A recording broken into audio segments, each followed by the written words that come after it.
Amis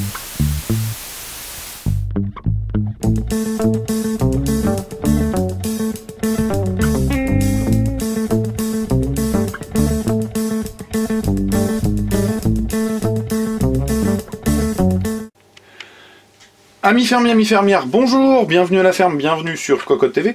Aujourd'hui, je vous présente un clavier, vous l'avez sous les yeux, c'est un clavier mécanique qui nous provient de Cupad. Il s'agit du MK70, donc un clavier qui s'intercale entre les MK50 et les MK80-85, clavier qui est donc une augmentation, un upgrade quelque part du MK50, qui délaisse donc les membranes pour des switches mécaniques de type MX Cherry.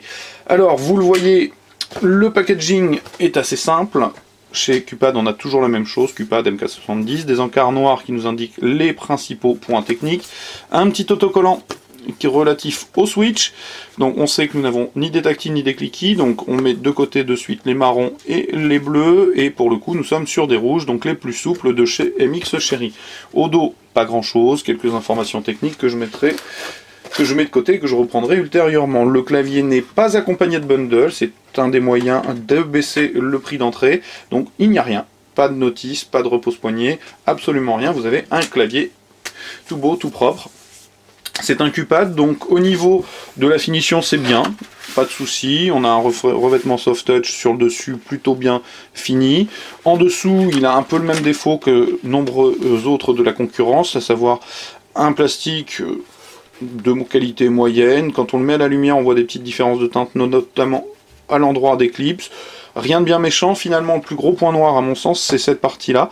C'est-à-dire que, pour des économies d'échelle, Cupad a conservé le châssis du MK 80-85. Alors 80 et 85 sont juste les différences de rétroéclairage. Il y en a un qui est bleu, l'autre qui est rouge. Donc résultat, on a le hub USB et les in-out audio qui sont simplement bouchés. Pas forcément très joli parce que du coup ça met un pavé assez gros.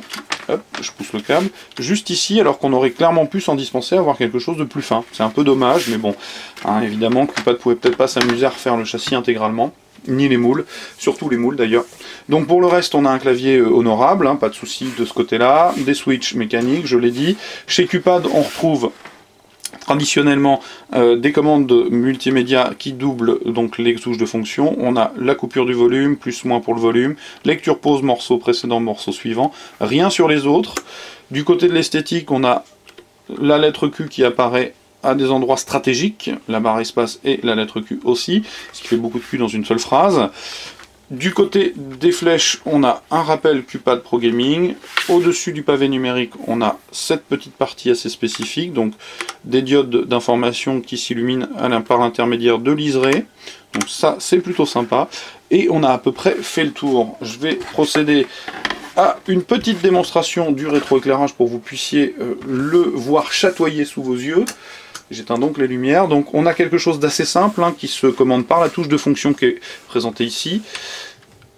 Pour le coup, on a 4 niveaux, extinction premier, alors qui compte pas comme niveau, premier niveau, deuxième niveau, troisième niveau et quatrième niveau, le plus violent, celui qui éclaire. Donc un rétroéclairage plutôt de qualité, pas de souci, si ce n'est que, comme souvent, étant donné que les switches cachent les diodes qui sont placées sur le dessus, les marquages du dessous peinent un peu à laisser passer beaucoup de lumière, donc c'est visible. Maintenant sur les autres touches c'est pas particulièrement choquant, et du coup je vais rallumer la lumière.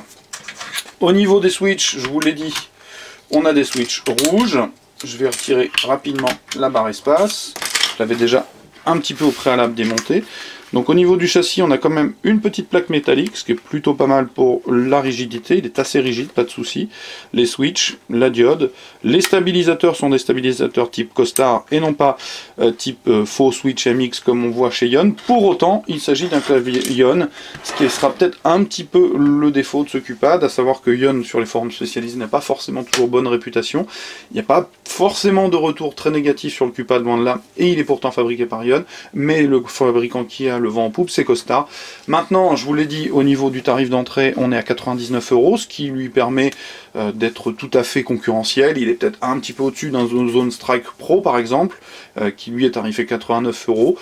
Voilà, c'est une question, je dirais, d'attrait pour la marque qui définira, parce qu'au final, on a quand même un bon produit. J'ai tapé avec, donc ce sont des switches MX rouge, très souple, exigeant, qui ne tolère pas l'approximation dans la frappe, hein, ce qui m'arrive, et ce qui m'amène malheureusement à faire beaucoup de corrections, parce que je suis pas forcément toujours très précis. Que dire d'autre? Au niveau des caractéristiques techniques, eh bien on a un NK roller complet, l'USB est plaqué or, mais il est branché pour que vous puissiez le constater, le câble est gainé. Les touches sont gravées au laser, par contre elles sont en simple ABS, ce qui fait qu'elles se lustreront assez rapidement, même si on a un petit revêtement un peu doux, un peu comme les triggers d'ailleurs, mais revêtement assez sensible à la transpiration. Alors je sais pas sur le Cupad, mais en tout cas sur le trigger je peux vous l'assurer, puisque Van Seb l'a eu et il a brûlé tout simplement le revêtement en quelques semaines, ou pas loin. Et je pense que j'ai fait le tour, 1,4 kg pour le reste, les dimensions. Et le reste, je vous invite à venir lire le test écrit qui paraîtra très prochainement. Donc il s'agissait du Cupad MK70, nouveau clavier de chez Cupad qui s'intercale, je le répète, entre le MK50 entrée de gamme et le MK80-85 haut de gamme. 99 € sur Cocotte TV. Le test paraîtra dans les semaines à venir. Je vous souhaite comme d'habitude une très bonne journée. Je vous dis au revoir et je vous dis aussi à bientôt.